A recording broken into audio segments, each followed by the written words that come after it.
जो पेट के लिए स्पेशल घटना चक्र आई है तो उसकी सीरीज प्रारंभ हुई है। तो चलिए हम आगे देखते हैं। और प्राचीन भारत हम समाप्त कर चुके हैं, ये मध्यकालीन भारत चल रहा था और अकबर हम देख रहे थे। तो यहाँ तक हम देखे थे, कहाँ गया। अकबर ने समस्त धार्मिक मामलों को अपने हाथों में लेने के लिए 1579 में महजर नामा की घोषणा किया था। तो महजरनामा अबुल फजल के पिता शेख मुबारक ने तैयार किया था। अब मजहर को स्मिथ और वुल्जले होहेग ने अचूक आज्ञा पत्र कहा। अब महजर जारी करने के बाद अकबर ने सुल्तान आदिल या इमाम आदिल की उपाधि धारण की। किसने धारण की? अकबर ने। आगरा के किले में 1605 में जहांगीर का राज्याभिषेक 22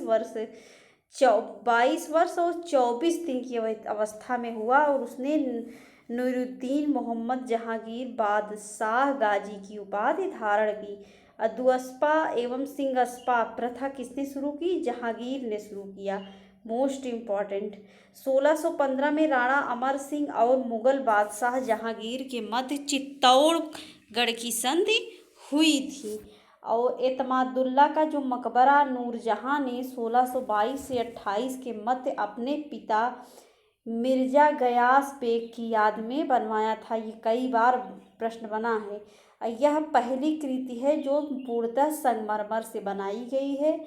शेख सलीम चिश्ती का मकबरा कहाँ है? फतेहपुर सीकरी में। और औलिया का मकबरा दिल्ली में। लाडली बेगम शेर अफगान एवं मेहरुन्ना की पुत्री थी। लाडली बेगम इनकी पुत्री थी, जिनका शादी जहांगीर के पुत्र शहरयार के साथ हुआ था। महावत खान ने वर्ष 1626 में जहांगीर के विरोध किया और 5 फरवरी 1592 में लाहौर में शहजादा खुर्रम का जन्म हुआ। अब हम देखेंगे जो स्थापत्य कला है और उसको बनाने वाला और वर्ष। जैसे आगरा फोर्ट का निर्माण अकबर ने 1565 से 73 के बीच में। फतेहपुर सीकरी भी अकबर ने बनवाया 1571 से 85 के बीच में।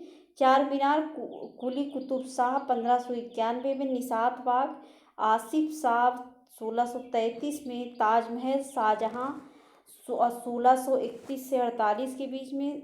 जामा मस्जिद शाहजहां 1650 से 56 के बीच में। लाल किला शाहजहां और 1638 से 48 के बीच में। हवा महल जो कि जयपुर में है, सवाई प्रताप सिंह 1799 में। और जो मुगल शासक और उसके प्रसिद्ध नाम है, जैसे औरंगजेब को जिंदा पीर कहा जाता है। ये कई बार ये सब प्रश्न बने हैं। जहांदार शाह को लंपट मूर्ख, फर्रुख सियर को घृणित कायर, रफ़ी उर दर्जात को कठपुतली शासक, मोहम्मद शाह को रंगीला, मोहम्मद और बहादुर शाह प्रथम को साहेब खबर, बहादुर शाह द्वितीय को जफर कहा गया। ये सब इनकी क्या थी? प्रसिद्ध नाम था। और उनकी माता मारवाड़ के शासक उदय सिंह की पुत्री जगत गोसाई थी। 1612 में आसफ खां की पुत्री अर्जुमंद बानो बेगम से उनका विवाह हुआ और बाद में खुर्रम के बारे में कहानी है। शाहजहां इतिहास में मुमताज महल के नाम से विख्यात हुई।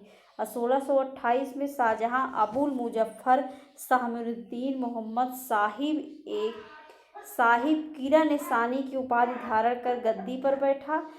दिल्ली की जामा मस्जिद का निर्माण शाहजहां ने करवाया था। उपनिषदों का फारसी अनुवाद शाहजहां के शासनकाल में शाहजादे दारा शिकोह ने सिर-ए-खबर के शीर्षक से किया था। दारा को उसकी सहिष्णुता और उदारता के लिए लेनपुल ने उन्हें लघु अकबर कहा। शाहजहां ने भी दारा को क्या कहा? शाह बुलंदर इकबाल की उपाधि दी थी। विलियम हॉकिंस जहांगीर के दरबार में आया हुआ प्रथम अंग्रेज राजदूत था और मुगल दरबार में उपस्थित होने वाला पहला अंग्रेज भी था। जहांगीर के दरबार में आने वाला दूसरा कौन था? Sir Thomas Roe.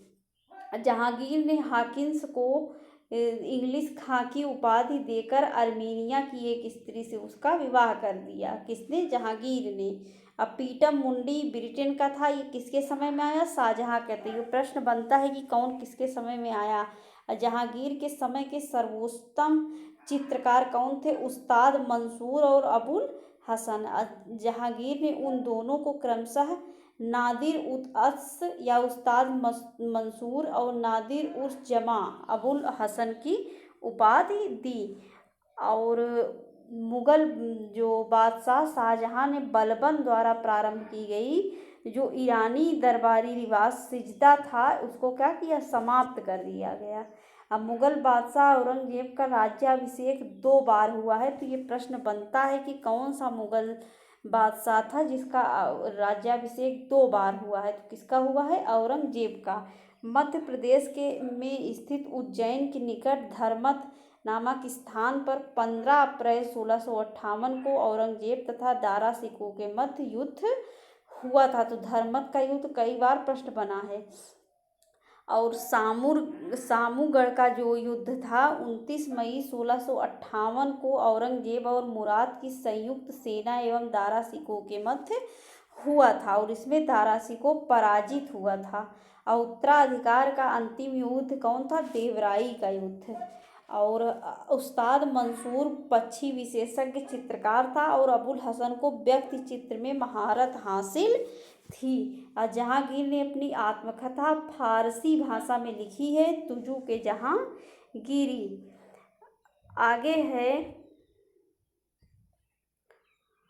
कि औरंगजेब ने बीजापुर में 1686 एवं गोलकुंडा में 1687 में आधिपत्य स्थापित किया। औरंगजेब संगीत विरोधी होने के बावजूद भी स्वयं वीणा वादक था। तो ये प्रश्न बनता था कि कौन वीणा बजाता था? तो औरंगजेब। तोड़ी राग प्रातःकालीन गाए जाने वाला राग है, ये भी प्रश्न बन चुका है। हरिदास संप्रदाय के संगीत अर्चना केंद्रों की संख्या कितनी थी? 5 थी। वे गायन और वादन दोनों कलाओं में प्रवीण थे।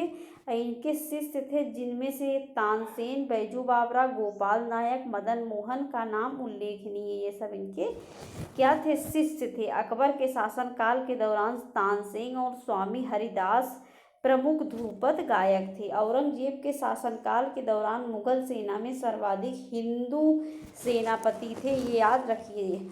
और औरंगजेब के शासनकाल में कुल सेनापतियों में 31.6% हिंदू थे। इतना सबसे ज़्यादा हिंदू किसमें थे? औरंगजेब के समय।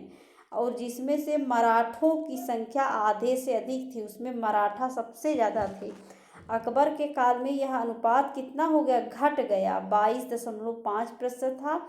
और शाहजहां के समय में ये 22.4%, लगभग थोड़ा सा कम हुआ। तो सबसे ज़्यादा औरंगजेब, उसके बाद अकबर ने इसका जो संख्या है घटा दिया। अकबर महान ने अपने साम्राज्य में जजिया कर की समाप्ति की घोषणा की और औरंगजेब ने 1679 में उसे फिर शुरू कर दिया। औरंगजेब ने औरंगाबाद में अपनी प्रिय पत्नी राबिया उद दौरानी कहाँ गया? राबिया उद दौरानी के मकबरे का निर्माण 1651 में 1661 में करवाया। इसे बीवी का मकबरा कहा जाता है और इसे द्वितीय ताजमहल। ये बहुत बार प्रश्न पूछा गया है कि द्वितीय ताजमहल मतलब ताजमहल की नकल किसमें उतारी गई है? तो राबिया उद दौरानी के मकबरे में, या तो इसे ही बीवी का मकबरा कहा जाता है। मेहरुन्निसा औरंगजेब की क्या थी? पुत्री थी। और हरिदास संप्रदाय जो था, इसको तो देख चुके हैं। अकबर के शासनकाल के दौरान तानसेन और स्वामी हरिदास प्रमुख ध्रुपद गायक थे। तो पूछा जाता है कि ये क्या थे? तो तानसेन ध्रुपद गायक थे। तानसेन अकबर के दरबार का प्रसिद्ध संगीतज्ञ था और तानसेन का मूल नाम रामतनु पांडे था। और अकबर ने तानसेन को कंठ मरणवारी विलास की उपाधि प्रदान की थी। और विलास खां जहांगीर के दरबार में क्या था? एक संगीतज्ञ था। माहम अनगा ने दिल्ली के पुराने किले में खैरुल मंजिल अथवा खैर उल मंजिल नामक मदरसे की स्थापना किया, जिसे मदरसा ए बेगम भी कहा गया। औरंगजेब ने जहां आरा को साहिबात उज जमानी की उपाधि दी थी। दिल्ली के लाल किले में औरंगजेब ने मोती मस्जिद का निर्माण करवाया था। अब मुगल प्रशासन में क्या है, मुगल प्रशासन में मुहतासिब जन आचरण के निरीक्षण विभाग का प्रधान होता था। वेश्याओं को नगर से निष्कासित कर एक नए स्थान पर जो बसाया जाता है उसे क्या कहा जाता था, शैतानपुरी। मनसबदारी प्रथा के अंतर्गत 33 वर्ग थे। अकबर ने 40वें वर्ष जात एवं सवार जैसी दोहरी व्यवस्था भी शुरू किया। अब मुगल प्रशासनिक शब्दावली माल शब्द जो है वो भू राजस्व से संबंधित था। अब हम प्रमुख लेखक और उसकी पुस्तकें देख लेते हैं। निजामुद्दीन अहमद की पुस्तक थी तबकाते अकबरी और अब्बास खां सरवानी की पुस्तक थी तारीख़े शेरशाही। हसन निजामी की पुस्तक थी ताजुल मासिर। मिर्ज़ा मोहम्मद काजिम की जो बुक है वो थी आलमगीर नामा। चंद्रभान ब्रह्मा की चहार जमान और मोतीवेद खां की इकबाल नामा ए जहांगीरी थी। और अब अब्दुल हमीद लाहौरी शाहजहां के शासनकाल का एक राजकीय इतिहासकार था। उसने अपनी पुस्तक पातशाह नामा में शाहजहां कालीन इतिहास का वर्णन किया है। 1707 में औरंगजेब की मृत्यु के बाद 63 वर्षीय पुत्र मुअज्जम या शाह आलम भी ने बहादुर शाह प्रथम के नाम से सत्ता संभाली। शाहजहां द्वारा बनवाए गए मयूर सिंहासन पर बैठने वाला अंतिम मुगल शासक कौन था, मोहम्मद शाह था। और पुर्तगाली द्वारा 1605 में तंबाकू भारत आया और अकबर द्वारा राम सीता की आकृति और रामसिंह देवनागरी लेख से युक्त सिक्के चलाए गए। तो आज के लिए बस इतना ही। वीडियो देखने के लिए बहुत बहुत धन्यवाद और कल देखते हैं।